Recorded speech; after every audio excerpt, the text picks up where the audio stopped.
नमस्कार दोस्तों, बाल टू बेंच एकेडमी में आप सबका हार्दिक स्वागत है। आज हम चर्चा कर रहे हैं उत्तर प्रदेश पंचायत राज अधिनियम 1947 की धारा 11D, 11E एंड 11F के संदर्भ में।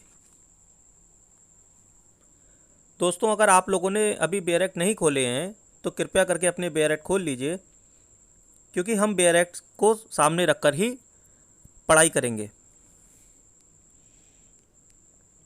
दोस्तों, अब आते हैं धारा 11D पर। सेक्शन 11D में प्रावधान है prohibition of holding certain offices simultaneously. 11 घ कतिपय पदों को एक साथ धारण करने का प्रतिबंध। इस धारा में यह बताया गया है कि कुछ पद ऐसे हैं जिनको एक साथ में धारण नहीं किया जा सकता। यानी कि मान लीजिए अगर आप हैं और आप ग्राम पंचायत का चुनाव लड़ रहे हैं तो आप इन पदों को एक साथ धारण नहीं कर सकते, कोई एक पद ही धारण कर सकते हैं। तो इस धारा को पढ़ लेते हैं, फिर समझते हैं।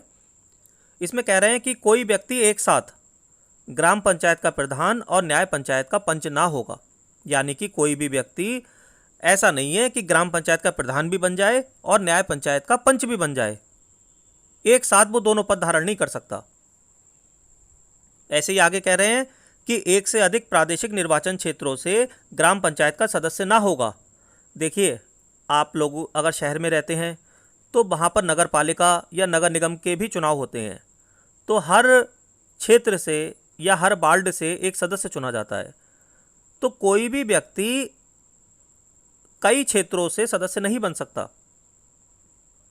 वही बात इसके संदर्भ में भी कह रहे हैं कि एक से अधिक प्रादेशिक निर्वाचन क्षेत्रों से ग्राम पंचायत का सदस्य ना होगा। ऐसा नहीं है कि वो 4-5 जगह से चुनाव जीत जाए तो वो कहे मैं तो 4-5 जगह से सदस्य माना जाऊं।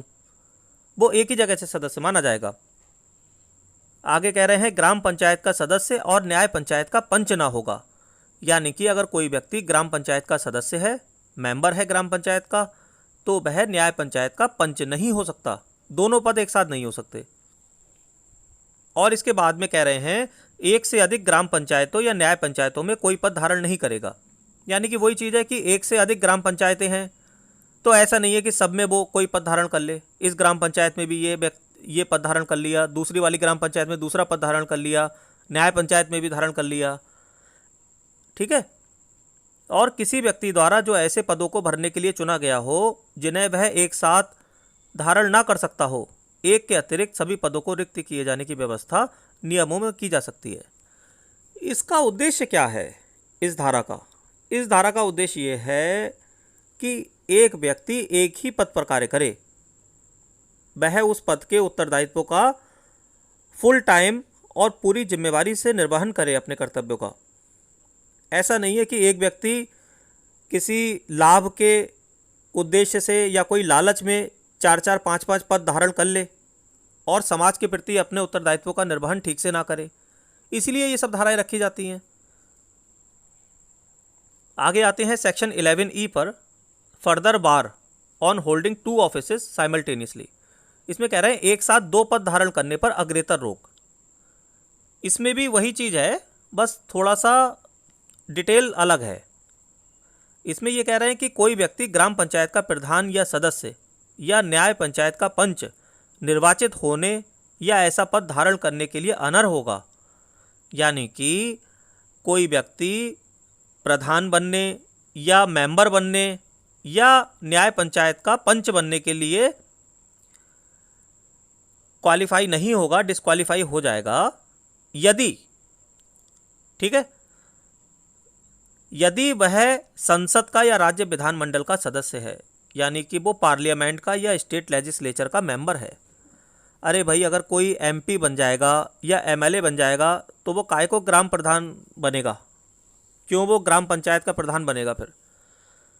ऐसे ही आगे कह रहे हैं कि अगर किसी क्षेत्र पंचायत का सदस्य है, प्रमुख है या उप प्रमुख है, यानी कि वो किसी क्षेत्र पंचायत का मतलब सदस्य बन गया या प्रमुख बन गया, ब्लॉक प्रमुख या उप प्रमुख बन गया। ऐसे ही वो कह रहे हैं कि किसी जिला पंचायत का सदस्य अध्यक्ष या उपाध्यक्ष है तथा किसी सहकारी समिति का अध्यक्ष या उपाध्यक्ष है। तो यहाँ पर इन्होंने 4 पॉइंट दिए हैं इसमें कह रहे हैं कि अगर ग्राम पंचायत का प्रधान या सदस्य या न्याय पंचायत का सदस्य कोई व्यक्ति निर्वाचित हो जाए तो वह ऐसा पद धारण करने के लिए डिस्क्वालीफाई हो जाएगा यदि वो एमपी है, एमएलए है, किसी क्षेत्र पंचायत का सदस्य है, या प्रमुख है, उप प्रमुख है उसका, या जिला पंचायत का सदस्य है, या उसका अध्यक्ष या उपाध्यक्ष है, या सहकारी समिति का अध्यक्ष या उपाध्यक्ष है। सीधी सी बात है, अगर कोई व्यक्ति इन पदों पर चयनित हो जाएगा, मान लीजिए वो एमपी बन गया, एमएलए बन गया, ब्लॉक का कोई वो हेड बन गया, या जिला पंचायत का वो अध्यक्ष बन गया, तो वो ग्राम पंचायत के प्रधान के पद के उत्तरदायित्व की तरफ ध्यान ही नहीं देगा। वो तो ये कहेगा मैं तो इससे बहुत ज़्यादा ऊंचे पद पर हूँ। अगर ये प्रावधान ना रखा जाए तो फिर वह दोनों पदों को एंजॉय करेगा, लाभ दोनों पदों का लेगा, लेकिन जिम्मेवारी दोनों पदों की नहीं निभा पाएगा। इसीलिए इस धारा में प्रावधान रखा गया है कि एक साथ दो पद धारण नहीं कर सकते। आगे आते हैं उपधारा 2 पर।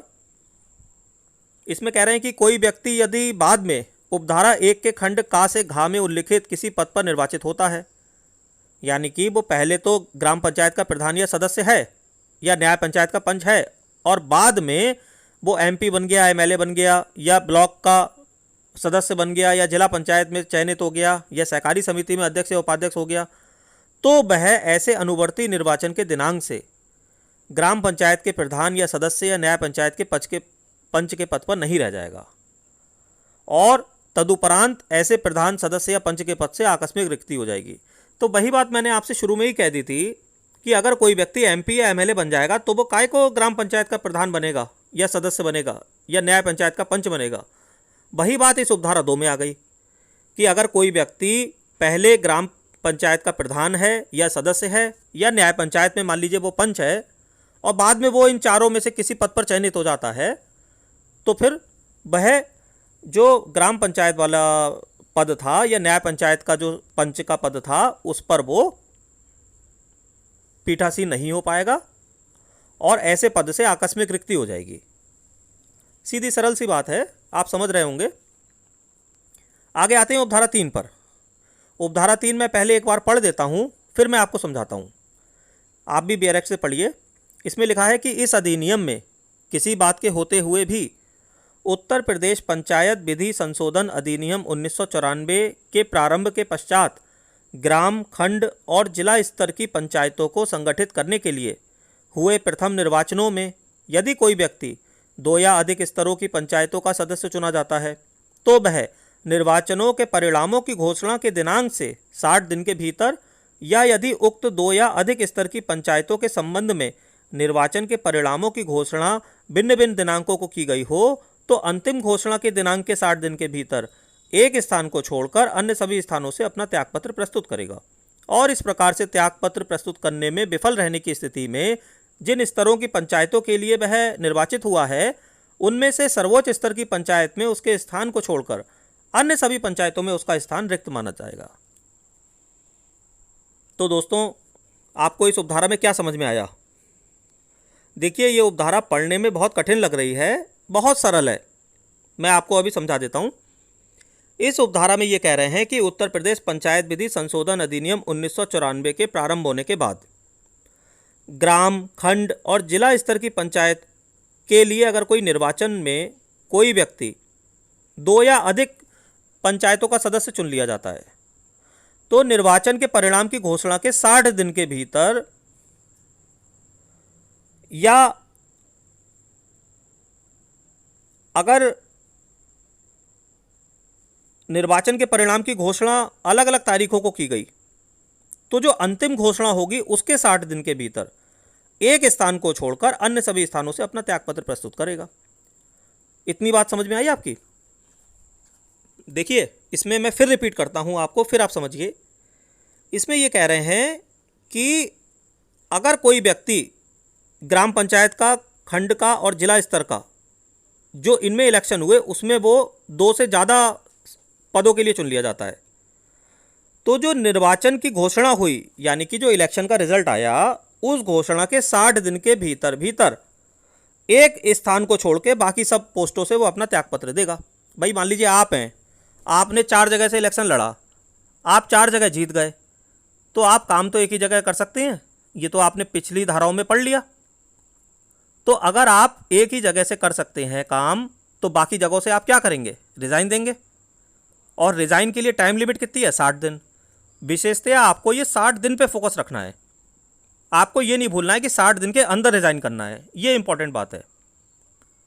और आगे कह रहे हैं कि इस तरह से त्यागपत्र प्रस्तुत करने में विफल रहने की स्थिति में जिन स्तरों की पंचायतों के लिए वह निर्वाचित हुआ है उनमें से सर्वोच्च स्तर की पंचायत में उसके स्थान को छोड़कर अन्य सभी पंचायतों में उसका स्थान रिक्त हुआ समझा जाएगा।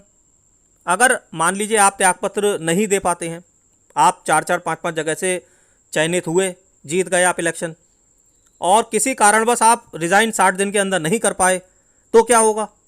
तो ये कह रहे हैं कि जो सर्वोच्च स्तर की पंचायत है, ग्राम में, खंड में और जिला में जो सर्वोच्च स्तर की पंचायत है उसके स्थान को छोड़कर अन्य सभी पंचायतों में उसका स्थान रिक्त समझा जाएगा। बस इतनी सी बात है।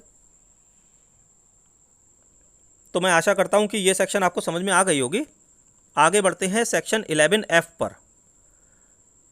सेक्शन 11F पंचायत क्षेत्र की घोषणा के संदर्भ में प्रावधान कर रही है।